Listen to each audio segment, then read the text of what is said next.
Bonjour les amis, j'espère que vous allez bien. Donc, comme vous l'avez certainement compris, cette vidéo est consacrée à Rashford et le Barça bien évidemment. Donc, depuis quelques années, il y a pas mal de joueurs qui veulent rejoindre le Barça. Pour certains, ça marche comme les Cancelo ou comme...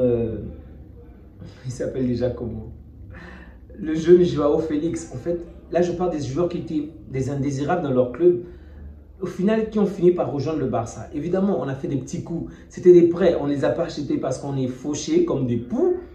Aujourd'hui, on a encore une situation similaire. Un joueur est prêt vraiment à faire un grand sacrifice pour rejoindre le Barça. Une chose que je félicite énormément. Et bravo à Rashford. Évidemment, Rashford n'est pas le seul dans cette situation. De nombreux d'autres joueurs ont voulu le faire, mais ne correspondent pas forcément à ce que le Barça veut ou à ce que le coach du Barça veut. Du coup, ils n'ont pas été pris. Là, je parle principalement de Jonathan David et quelques autres joueurs qui ont été recalés. Jonathan David, je le précise, qu'il devait finalement venir gratuitement. Bon, évidemment, il devait avoir un contrat à la signature, mais gratuit, on va le dire ainsi, qui risque certainement de rejoindre le Napoli. Mais bon, on l'a fait comprendre qu'il n'est pas vraiment...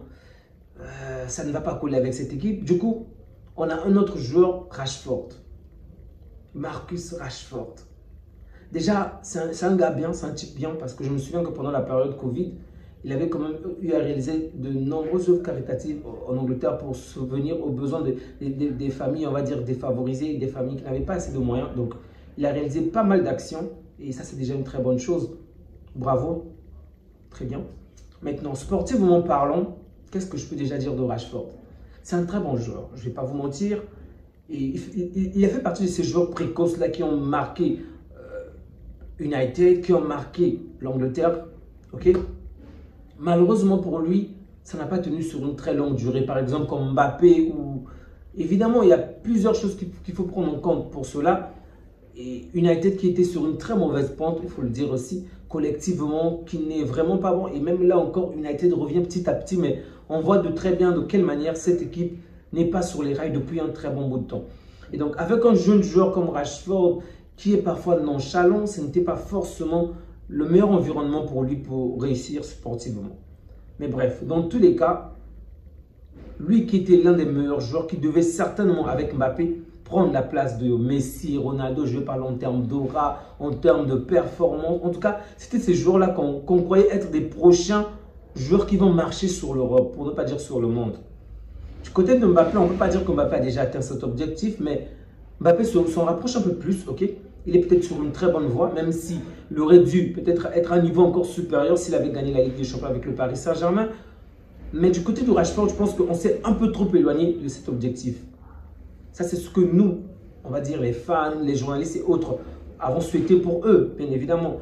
J'ignore quels sont réellement ses objectifs à lui personnellement, donc je ne parle pas de la part de Rashford, mais de ce que nous on a vu de lui, de ce qu'on a espéré par rapport à tout ce qu'on a vu. C'est comme Yamal aujourd'hui, on voit Yamal être très bon. On l'a vu, il a renouvelé un contrat d'ailleurs de 6 ans avec le Barça. Lorsqu'on voit ce que Yamal est capable de faire aujourd'hui, on se dit, d'ici 5 ou 6 ans, il va peut-être être aussi grand que Messi, aussi grand que, bon, Messi ça risque d'être compliqué, que Cristiano et bien d'autres encore, ok? Donc, on a le droit, je veux dire, c'est pas une erreur de se projeter, ok? Mais ça ne veut pas dire que c'est ce que Yamal veut, ok? Yamal veut faire ça, comme il a dit, il veut être Yamal, il veut être personne d'autre que Yamal, bref. Mais nous, en tant que supporters, on ne peut pas s'empêcher de parfois faire des comparaisons avec d'autres joueurs. À tort, ça puisse être une erreur ou pas, ok. C'est notre manière à nous de voir les joueurs et de voir leur évolution tout simplement. Comprenez, j'essaie déjà de mettre le contexte. Du côté de Rashford, je pense que ces dernières années, comme je vous ai dit, ça n'a pas été très bon. Et il n'est pas totalement innocent dans tout cela, ok? Il a mené une certaine vie également qui n'était pas très correcte, comme pendant des matchs importants, on le voit par exemple le lendemain ou le jour d'avant le match, peut-être dans des boîtes de nuit ou quoi que ce soit. Il est libre de faire de ce qu'il veut de sa vie, c'est sa vie. Le fait que si tu arrives à répondre aux besoins, si tu es à la hauteur en fait de réaliser toutes les tâches qu'on te demande, c'est normal que tu puisses avoir certains privilèges, que tu sois, en fait, qu'on t'autorise à faire certaines choses, ok? Donc, bien évidemment, un professionnel devrait se comporter autrement, mais je peux comprendre des coachs qui vont avoir peut-être du laisser-aller tant que tu réponds aux besoins, en fait. Okay? Tant que tu arrives à réaliser les stats qu'il faut, que veux-tu qu'ils te disent? Rien. Parce que tu arrives vraiment à faire plus que peut-être ce à quoi on s'attend. Mais Rashford était dans une phase où sur le terrain, il n'arrivait pas à atteindre les objectifs fixés. Et en plus de cela, il ne menait pas forcément la vie qu'il faut d'un professionnel. Donc, avant même de parler de Rashford, je tiens vraiment à mettre le contexte de ce que je pense du joueur. Évidemment, vous pourriez me dire qu'avec Félix, ça a été différent. Avec, il s'appelle comment déjà? L'autre Joao également, ça a été différent. Cancelo, ça a été différent. Ils n'étaient pas forcément dans la meilleure période de leur vie, où ils étaient en mauvais terme avec le coach, avec l'équipe, mais au final, en venant au Barça, tout a changé. Et je le disais même avant qu'ils nous rejoignent que le Barça est différent. Vous avez beau avoir vos contextes ailleurs, nous, l'équipe sera toujours au-dessus. Donc, vous n'aurez pas à jouer au diva avec nous. Soit vous dégagez, soit vous vous acclimatez. Je l'avais déjà dit. Si vous vous souvenez, avant même que Félix ne vienne, avant même que Cancelo ne vienne, je le disais, parce que le Barça est au-dessus. On ne se soumet pas comme certains clubs qui commandent après certains joueurs pour les recevoir. Mais bref. Donc, j'espère, en tout cas, si jamais il venait à rejoindre le Barça, qu'il va lui également entrer dans ce bain, qu'il va s'acclimater, qu'il va peut-être arrêter ces bars, ces boîtes de nuit, ces soirées mouvementées constamment, qu'il va vraiment être focus sur le club. Bon, avec un coach comme Flick, je n'en doute pas une seconde. Alors, pourquoi je vous parle de tout cela? Déjà parce que je crois que déjà Rashford est une très bonne piste. Je le précise, ce n'est pas peut-être la piste que moi j'irai chercher en premier, je ne vais pas vous mentir, mais c'est une bonne piste. Dans la mesure où il peut jouer. On attaque bien évidemment les trois postes. Il peut être attaquant, ailier gauche, ailier droit. Et il a fait en début de sa carrière, même si ces derniers temps ce n'est plus vraiment ça. Il ne va pas forcément être le joueur qui va énormément stater, okay, qui va marquer plusieurs buts, qui va vraiment faire les 35 buts ou les 40 buts comme les Mbappé et bien d'autres. Mais il va marquer dans des moments clés. Okay? Et il va vraiment apporter cette fraîcheur-là, surtout offensivement, avec des courses. Bon, il est moins rapide qu'avant. Avec des courses vraiment très impulsives, en tout cas. À la moindre touche de balle, pouf, il a couru. Il va courir et casser les lignes dans le coin adverse. Et vous savez de quelle manière, dans notre système, c'est vraiment un truc important. Mais va-t-il participer autant défensivement? Je ne suis pas en mesure de vous le dire. Je ne suis pas en mesure de le confirmer. Je pense que Flick fera les choses comme il se doit, mais je ne sais pas. D'un autre côté, c'est un joueur qui se blesse quand même, qui a quand même pas mal de pépins physiques. Et ça, c'est quand même inquiétant. Lorsqu'on vient dans une équipe comme le Barça, où on a souvent des joueurs qui se blessent au mauvais moment, est-il vraiment le joueur idéal pour ce poste? Je ne sais pas. C'est vrai qu'avec la saison de Flick, on a peut-être eu moins de blessures que d'habitude, mais on va dire Koundé, Araujo et Baldé ont peut-être bousillé cette stat, mais cette saison, on n'a pas eu énormément de blessures, ok? Ou du moins, il y en a eu avec certains joueurs, mais ce n'était pas sur une très longue période, ok? Mais bon, là, je parle de la saison une fois que Flick est arrivé, d'accord? Donc, ne me parlez pas des blessures arrivées bien avant Flick. Ce qui veut dire que l'équipe technique également travaille très bien. Les physios et autres font du bon travail et du coup, il y a peut-être une meilleure récupération. Donc, un joueur comme Rashford, je ne vous garantis pas qu'il ne va pas se blesser, mais si jamais il vient chez nous et qu'il se blesse encore, Rashford, ce sont des longues blessures. Et du coup, il risque d'être inapte encore ou ne pas être disponible pendant une longue période. Ça, c'est un point négatif. Le deuxième point négatif, c'est le prix. On nous propose jusqu'à 45 millions, mais c'est une blague, sincèrement. C'est un joueur qui n'a pu briller en Europe depuis je ne sais même pas combien d'années. Et aujourd'hui, il a 27 ans. Ok, c'est vrai. C'est quand même, on va dire, assez jeune, mais c'est pas non plus Yamal, c'est pas Hendrick ou qui que ce soit. Il n'est plus très jeune, on va dire ainsi. Il a déjà pris de l'âge, donc 27 ans, 45 millions d'euros. Pour un joueur qui est en mauvais temps avec son club, qui ne state pas, qui ne fait pas de bonnes performances en ce moment, je pense que c'est un peu trop cher. D'ailleurs, le Barça a été intelligent pour demander un prêt. C'est une très bonne chose. Mais si vraiment Manchester, je pense que Manchester va peut-être accepter, mais si vraiment Manchester puisse, refuse le prêt pour exiger la vente, exiger l'achat du joueur, vraiment, pour moi, je dis bien non, non, non, pas surtout à ce prix-là, vraiment pas à ce prix-là. On s'intéresse à d'autres joueurs vraiment qui vont largement faire le taf. Et vous savez principalement à quel joueur je pense. Donc, si on le prend pour une saison prêt, ok, à un prêt, à un prix correct, un salaire correct, puisqu'il va vraiment baisser son salaire, je ne dis aucun souci. Mais s'il faut l'acheter à ce prix-là, vraiment, non merci. Autre chose, en termes de compétences, comme vous l'avez compris, je ne doute pas vraiment de ses compétences, mais ce qui m'inquiète un peu plus, c'est qu'il puisse être nonchalant, qu'il puisse mener sa vie, on va dire, cette vie vraiment mouvementée, et également qu'il ne puisse pas être en mesure de s'adapter. Parce qu'on le dit, mais ce n'est pas toujours facile de s'adapter dans un autre championnat, un autre contexte, une langue différente. Il a toujours joué en Angleterre, c'est l'anglais, c'est son pays, tout il est aimé. C'est différent. En Espagne, ça ne sera pas forcément le cas. Et on sait de quelle manière la pression est immense au Barça. Dès que tu rates un seul match, on a l'impression que tu es le diable ou que tu es à l'origine de tous nos problèmes. Et est-ce que mentalement, ce joueur-là va tenir? Je ne sais pas. Vraiment, je ne sais pas.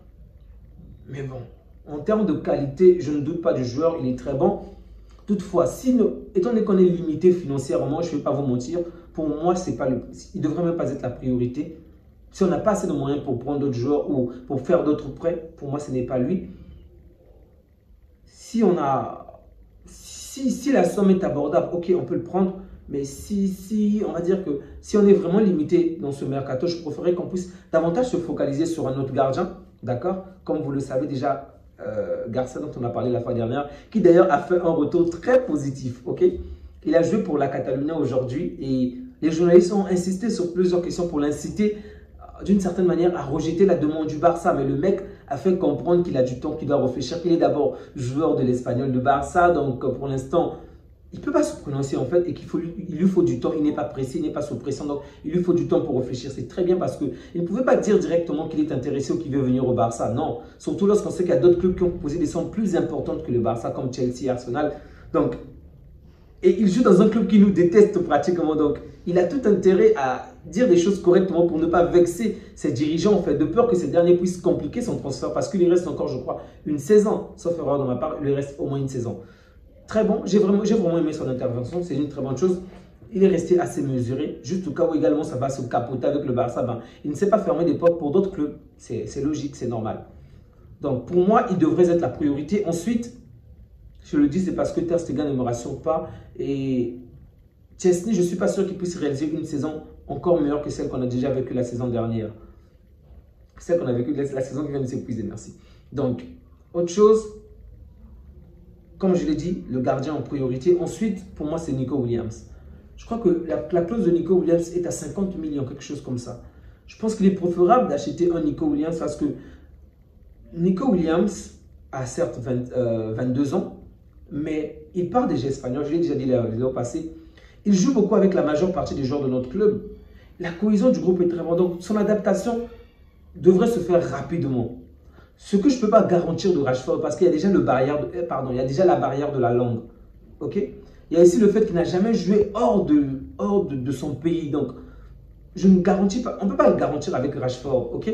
Ce n'est pas toujours facile. Il va peut-être falloir plus d'une saison pour s'adapter. On l'a vu avec d'autres joueurs. Et est-ce que ce Barça a ce temps-là? Non. Parce qu'offensivement, on est assez limité. On a de bons joueurs, mais si jamais ces joueurs-là sont blessés, on n'a personne d'autre pour mettre à leur place. C'est vrai que par rapport à son poste, il peut seconder Rafinha, il peut seconder Yamal, il peut seconder Lewandowski. C'est vrai, mais s'il arrive et qu'il n'est pas simplement à la hauteur ou qu'il n'a pas assez de temps pour s'adapter, et le Barça ne t'accorde pas ce temps-là, en toute sincérité, le Barça ne te l'accorde pas. Tu n'as pas vraiment le temps. On le voit avec d'autres joueurs qui sont obligés de partir, des joueurs comme Torre, Pablo Torre. C'est un bon joueur, un bon jeune, mais devant lui, il y a des joueurs qui sont tellement plus forts, il n'a même pas de temps de jeu. Et du coup, on va peut-être se débarrasser de lui. Et ça me fait également mal. Vous comprenez? Mais bon, bref. Ma priorité à moi, c'est le jeune Nico Williams. Bien évidemment, c'est vraiment à lui de faire le pas. On le voit déjà avec certaines vidéos, mais il doit faire encore plus selon moi. Il doit faire encore plus. Et si ce n'est pas lui, je ne sais pas. Peut-être Rashford, peut-être Chukwueze. Sincèrement, 45 millions, c'est beaucoup trop pour moi, pour Rashford. À la limite, 20 ou 30. Mais bon. Dans tous les cas, je mets avant tout Nico Williams. Et si Nico ne peut pas marcher, Rashford. Pour moi, Nico arrive avant Rashford parce que Nico joue tellement bien avec Yamal et que notre meilleur joueur du club, que le meilleur joueur de cette équipe, ok, le joueur sur qui on peut on va dire, concevoir tout un système, puisse s'adapter parfaitement avec son meilleur ami, je pense que ça ne peut qu'être une très bonne chose ici. Est-ce une bonne idée selon vous que Rashford rejoigne le Barça? N'hésitez pas à écrire en commentaire ce que vous pensez. On se dit à bientôt les amis et que Dieu vous garde. Ciao.